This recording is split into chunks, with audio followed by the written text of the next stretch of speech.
Hey guys, welcome to Investment Secrets 101. So today we're going to do a little bit of a case study again. I'm going to show something very interesting over here. If you guys remember, in the past few years, something called the coronavirus pandemic actually hit the whole entire world. And if you can't recall what is it about, it was this little tiny virus that came all the way from China, and it actually created havoc all around the world because there was lockdowns, there was health scares, and a lot of people couldn't work. It created a massive wave of economic turmoil. Stock markets actually went down during that time. As a matter of fact, things like crypto, Bitcoin, and even oil and gas, oil prices crashed during that time because no one was using their cars. Now, however, I want to show a little bit of a case study today to make it a little bit interesting. There was actually one country that actually did pretty well during this time. And I'm going to show you this interesting clip that I actually found online on TikTok that I want to talk about. And that country in particular is this thing called Singapore. How did Singapore actually do during this crisis?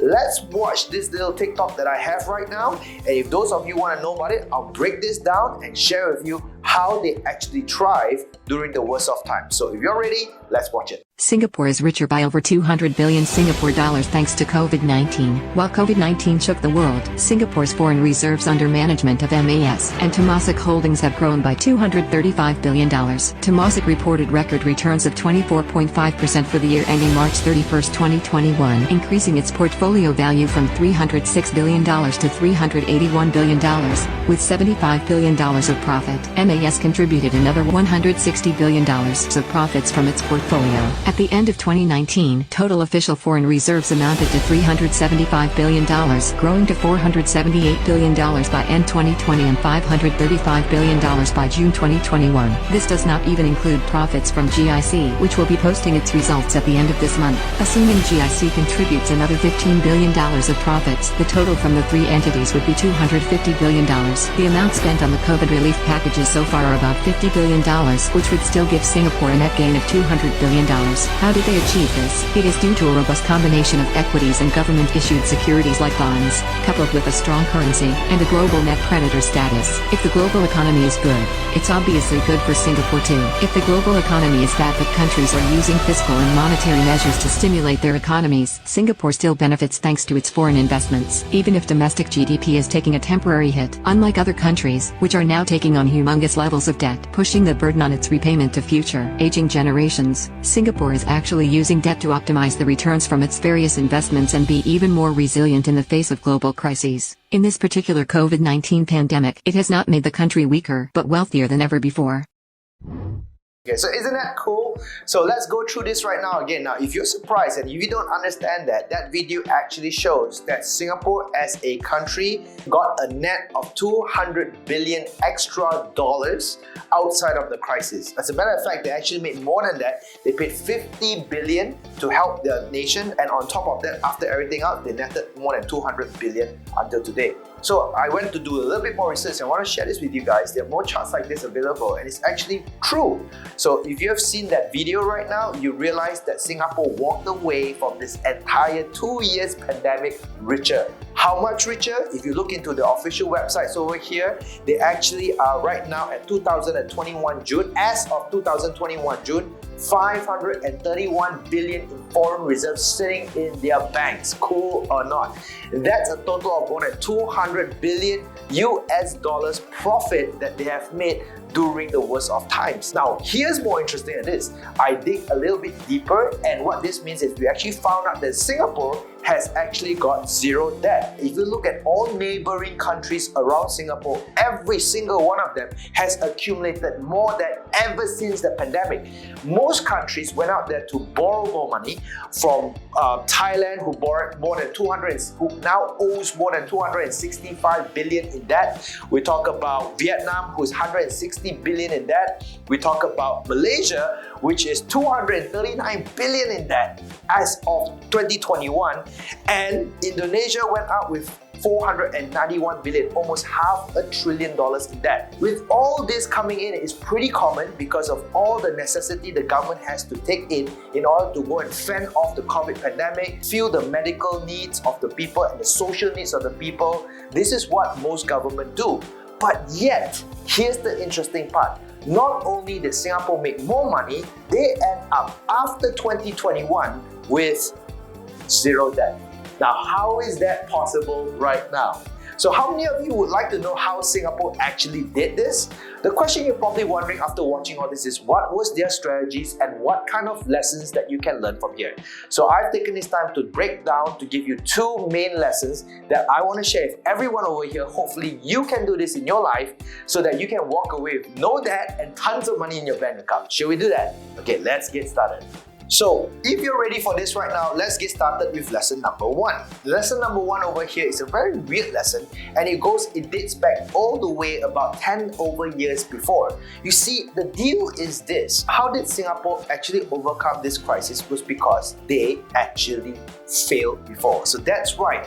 One of the things I always tell a lot of people right now is that failure is the key to success. If you have never made mistakes in your life before, you won't know how to learn from those mistakes and fix those mistakes so that you can do better, correct? I want to share this typical advice over here that Singapore has failed before. This was not the first time that they actually experienced a health scare. So when did Singapore fail before? Singapore failed before when they had the previous health scare, and that happened in 2003 during the SARS crisis. Now, many of you over here and us over here were not affected, but the country of Singapore, the island of Singapore, SARS was a devastating impact to their economy. They had to have all these precautions we took during the times of COVID, where we had masks, we had isolations, we had businesses that had to shut down and close. So what did they do to call themselves a failure during that time? Their actions during the 2003 to 2005 times was to save money. Now, what's wrong with saving money? Well, the problem is this. If let's say there's a financial crisis happening to you right now, you decide to do nothing, you hunker down, and basically you actually take more money out from your savings to actually fuel yourself. Well, that sounds like a pretty good idea during the beginning of times, but the big problem about this is you probably want to ask yourself, how long can you last? And eventually, your income would deplete and force you to do things that you may not want to do during that time. So Singapore did the same thing. They had billions in reserves, and they actually spent quite a fair bit of these reserves, just like many countries that are doing that today, and almost put them into debt. So eventually, they had to come up with a solution to get out of the situation of using their savings, and they were forced to do something that Lee Kuan Yew would say never to do, is never to open a casino, and unfortunately they had to do that in order to save themselves. So they kind of sold a little bit of their integrity away to open 2 casinos and create billions of dollars coming in taxes in order to save them. So there you go, that was the story of Singapore in 2003-2005. So what happened then was Singapore realized that they should never ever dip into their savings ever again should there be another crisis coming in. And this, my friend, is what happened after 2002.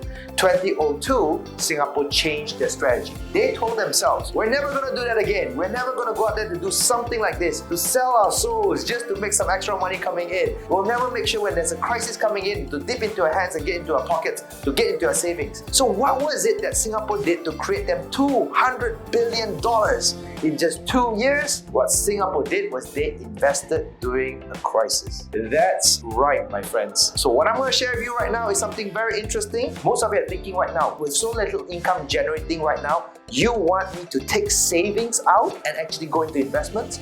Well, that's right. That's what exactly Singapore did. You see, during this crisis, their GDP went down as well. Their income actually dropped during that time. They didn't focus on taking their savings out to put into the economy. What they did was they actually went out there and they actually invested. They showed charts after charts after charts of them going out there to put more money into the market rather than take it out. In 2020 alone, Singapore put in $1 trillion to attack the market when everybody else was not thinking about it. As a matter of fact, they put so much money into all foreign countries that needed their money to go in. They actually generated huge amount of income, either offering it out as debt services or putting into other things like, for example, manufacturing wholesale real estate. They perpetually put all their money all out there to work for them during the worst of times, bringing them the wealth they deserve today. So there you go. That's how Singapore got richer by 200 billion over dollars just by doing something that many people won't do today. So this is one of my lessons for Investment 101. I know it sounds unbelievable, but this is now standard proof to you